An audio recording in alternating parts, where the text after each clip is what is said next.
ಸಂತ ಸೇವಾಲಾಲರು ಯಾರು? ಸಂತ ಸೇವಾಲಾಲರು ಪುಣ್ಯ ಪುರುಷರಾಗಿದ್ದು ಹೇಗೆ? ಬಂಜಾರ ಸಮುದಾಯದವರು ಸಂತ ಸೇವಾಲಾಲರನ್ನೇ ಏಕೆ ಆಚರಣೆ ಮಾಡ್ತಿದ್ದಾರೆ?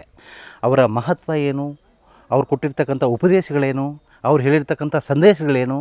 ಮತ್ತು ಈ ಹಿಂದೆ ಮಾಡಿರ್ತಕ್ಕಂಥ ಪ್ರವಚನಗಳು ಯಾವುವು? ಇದೆಲ್ಲವನ್ನು ನಿಮ್ಮ ಮುಂದೆ ಇಂಚಿಂಚಾಗಿ ತೋರಿಸ್ತೇವೆ, ನೋಡ್ತಾ ಇರಿ.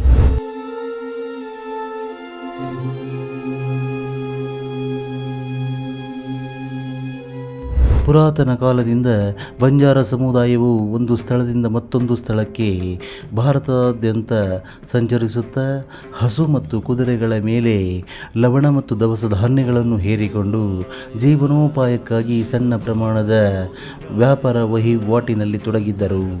ಮೊಘಲರ ಆಳ್ವಿಕೆಯಲ್ಲಿ ರಾಜಸ್ಥಾನ ಮತ್ತು ಗುಜರಾತ್ ರಾಜ್ಯಗಳಿಂದ ಬಂಜಾರರು ತಂಡವಾಗಿ ಮಹಾರಾಷ್ಟ್ರ, ಆಂಧ್ರ ಪ್ರದೇಶ ಮತ್ತು ಕರ್ನಾಟಕ ಸೇರಿದಂತೆ ದಕ್ಷಿಣ ಭಾರತದ ಮತ್ತಿತರ ಕಡೆ ಹುಲ್ಲುಗಾವಲು ಪ್ರದೇಶವನ್ನು ಆಧರಿಸಿ ವಲಸೆ ಬಂದರು. ಸಾವಿರಾರು ಹಸುಗಳ ಲದೇಣಿ ತಂಡದ ನಾಯಕರಾಗಿದ್ದ ರಾಮ್ಜಿ ನಾಯಕರ ಪುತ್ರನೇ ಭೀಮಾ ನಾಯಕ್.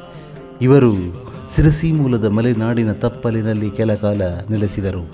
ಬಂಜಾರರ ಜಾನಪದ ಗೀತೆ, ಮೌಖಿಕ ಸಾಹಿತ್ಯದ ಪ್ರಕಾರ ರಾಮ್ಜಿ ನಾಯಕರ ತಂಡವು ಝಮರೀರ್ ಝೋಲ್ ಮತ್ತು ಭೂರಿ ಪಟಾರ್ ಕಾಡಿನಲ್ಲಿ ದನಕರೆಗಳನ್ನು ಮೇಯಿಸುತ್ತಾ ಸಪ್ತ ಮಾತೃಕೆಯರ ಕಲ್ಯಾಣಿ, ಕಾಳೋ ಕೂಂಡೋ ಮತ್ತು ದುಧಿಯಾ ತಳಾವಗಳ ನೀರನ್ನು ಕುಡಿಯಲು ಬಳಸಿ ಚೀನಾಪಟನ್ ಮತ್ತು ಸೂರ್ಖಂಡ್ ಪ್ರದೇಶದಲ್ಲಿ ಜೀವನೋಪಾಯಕ್ಕಾಗಿ ಸಣ್ಣ ಪುಟ್ಟ ವ್ಯಾಪಾರಗಳನ್ನು ಮಾಡುತ್ತಿದ್ದರು.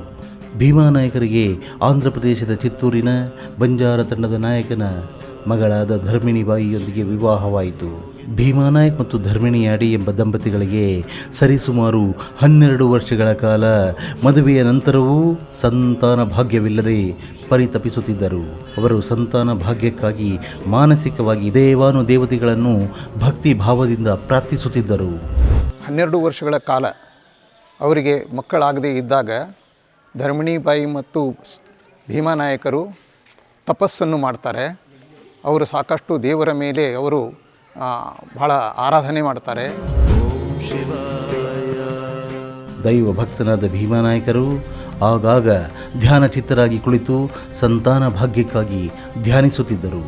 ಹೀಗಿರುವಾಗ ಒಂದು ರಾತ್ರಿ ಭೀಮಾ ನಾಯಕ್ ಹಾಗೂ ಧರ್ಮಿಣಿಬಾಯಿ ದಂಪತಿಗಳ ಕನಸಿನಲ್ಲಿ ಸಿರಿಸಿ ಮಾರಿಕಾಂಬೆ ದೇವಿಯು ಬಂದು, ನಿಮಗೆ ಸಂತಾನ ಭಾಗ್ಯ ದಯಪಾಲಿಸುತ್ತೇನೆ, ಆದರೆ ಜನಿಸುವ ಮೊದಲನೇ ಮಗುವನ್ನು ನನ್ನ ಸೇವಕನನ್ನಾಗಿ ಅರ್ಪಿಸಬೇಕು ಎಂದು ಆಶೀರ್ವದಿಸಿ ಕಣ್ಮರೆಯಾಗುತ್ತಾರೆ ಎಂಬ ಪ್ರತೀತಿ ಈಗಲೂ ಕೂಡ ಇದೆ.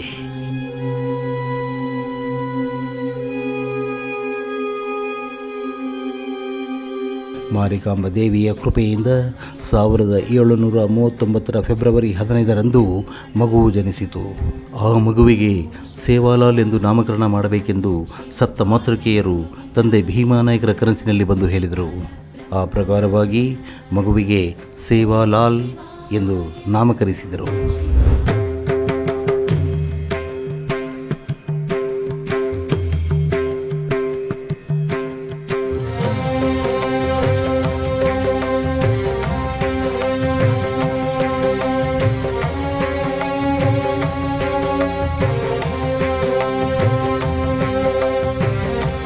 ಅನಂತರ ದಂಪತಿಗಳಿಗೆ ಹಾಪ, ಬದ್ದು ಮತ್ತು ಪೂರ 3 ಜನ ಮಕ್ಕಳು ಜನಿಸಿದರು.